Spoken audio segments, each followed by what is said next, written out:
Game of football we just watched. Spain versus England.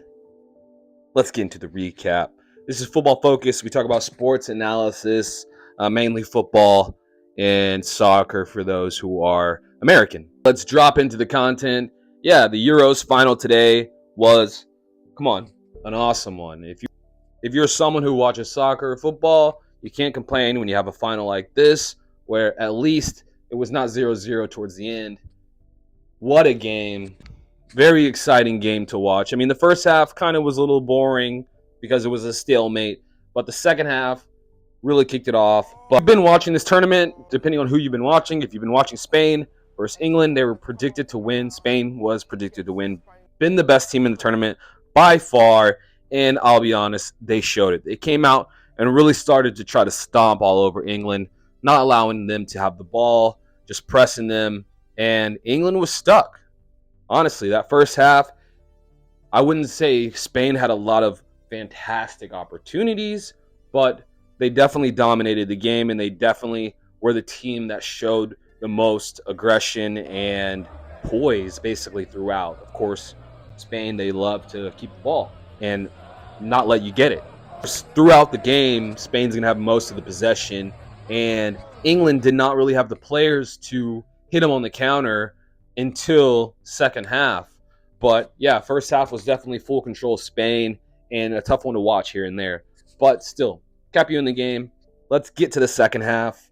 Second half is where we're finally going to get some goals, finally going to get some action, and it's minutes in. It's like the coach for Spain was like, yo, stop fucking around and get in there and whoop their ass, because they went in, scored 2 minutes in, and I mean, from then on, they really still kept the pressure on. It did not look like England was really going to get any opportunity. Spain, they scored in the 47th minute. We got 20 minutes later, basically. Palmer, what do you know? Mr. Southgate, I told you before, he has his critics, and the England supporters, they know that. They know they're a hard critic. Looks like he's going to be the coach again for the future.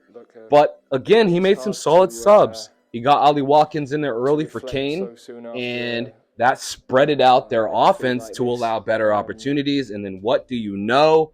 They also put in Cole Palmer, which, of course, you know, if I've said it before, Cole Palmer is a straight baller, okay?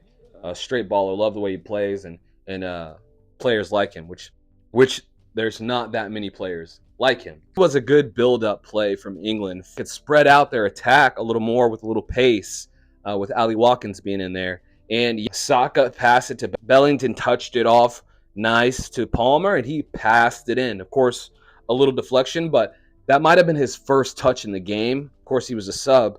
So what a baller. Ice cold as always. And that's why I love watching Cole Palmer. And then we really had a game on our hands. Another thing that happened through halftime was Rodri. He did get injured, got taken off, which as a neutral fan, I'm thinking, oh man, Spain might struggle a little bit more now they don't have Rodri and they're controlling the midfield, but it did not affect them whatsoever. They got Danny Olmo in there just straight killing people, and Spain's just a bunch of ballers, and their future truly looks bright. Then the moment that changed the game, and it was pretty much coming to a degree, Spain, they are always a threat no matter what, no matter when, because they're all straight ballers. And yeah, ball got sent out to the left side, and curly hair. Oh, Cucurella, what a ball. I'm telling you, he gets a lot of stick from the Chelsea supporters, but I think he's a solid right back, given the right system. He's got the skill, he's got the technical level, and what a ball he put into Mikel Oyarzabal. I'm sorry if I butchered that, but he got the final goal, the winning goal to put Spain through. England, they tried to make some, last-ditch subs to get the tie, and they were close with definitely the save of the game for sure. On the goal line, though, yeah, Spain keeps England from scoring, and there you have it. The next possession, the game is basically over. And it is not going home to England. I'm sorry.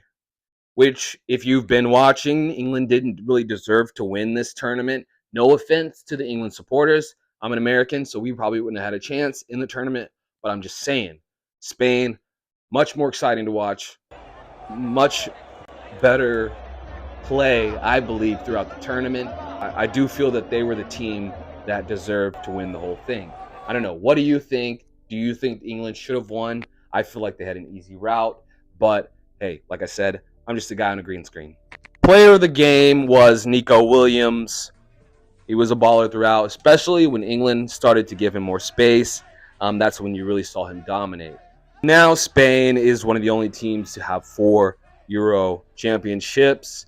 It looks like they're going to continue to dominate. As you see, a lot of those players are not the oldest bunch. And hey, they deserve the credit. They deserve the win. I definitely liked Nico Williams throughout this tournament. Rodri. I liked Yamal, the young player. And then Danny Carvajal. Maybe I pronounced that incorrectly. I personally don't like the way he plays sometimes, but the guy is one of the best right backs we've seen in this game. And sometimes you just gotta be those grimy, cutthroat players. And for his size, he's definitely a force to reckon with.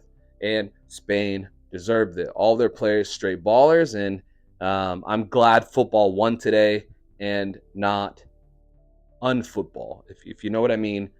Spain equals football. England equals this new modern of football where we just get pacey players or we just get athletic players.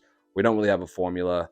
And hey, don't get me wrong. When I'm watching soccer or watching football, I want to see the magic. Okay, I want to see the Jogo Bonita style. Spain is probably the closest we see to that, especially nowadays. So glad to see them win. I hope people start to portray that type of play style as far as possession-based skill level and passing. And yeah, football will be in good hands if that is the case. For England, I want to say the Mino is probably my favorite player of the tournament for that team. Of course, this is his first time in a tournament with them, so it's good to see him dominate. Now, he is young, so it's a tough game for a player like that with not as much experience as the midfielders he was going against and then the midfielders he had with him as far as technical level. But great player. I'm so excited to see him keep playing, especially as a Manchester United fan, so I will get to see more. But that's my player for England for the tournament. But what did you think? Now, Gareth Southgate becomes the first manager to lose 2 Euro finals. And I mean, yeah, it's not like he really deserved to really win them either. I mean, just because England has awesome players, but they are never put into the system that really gets the best out of them. And that's the manager's fault to blame. So will he get the extension? Will he not? We'll see. Good to see them lift the trophy. Like I said before, football wins. As a young player of the tournament, awesome to see. Can't wait to continue to watch him play and grow. And this is something that's just such a good thing for the future of football. The Euros are over. What were your thoughts? Did you enjoy watching them? Did you feel that they were worth your time? Of course, Copa America has the final today. I won't be watching, but we'll see the highlights because the Euros are over.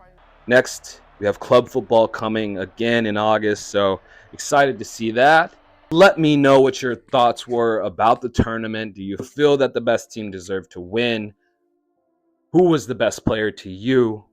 Again, this is Football Focus. If you made it this far, I really appreciate you watching. Don't forget to like and share if you like this type of content, and I will catch you guys in the next video. Later. But you can't say England's side on paper doesn't match up with Spain. The difference was the manager. The manager was different. That De La Fuente was top class. But yeah.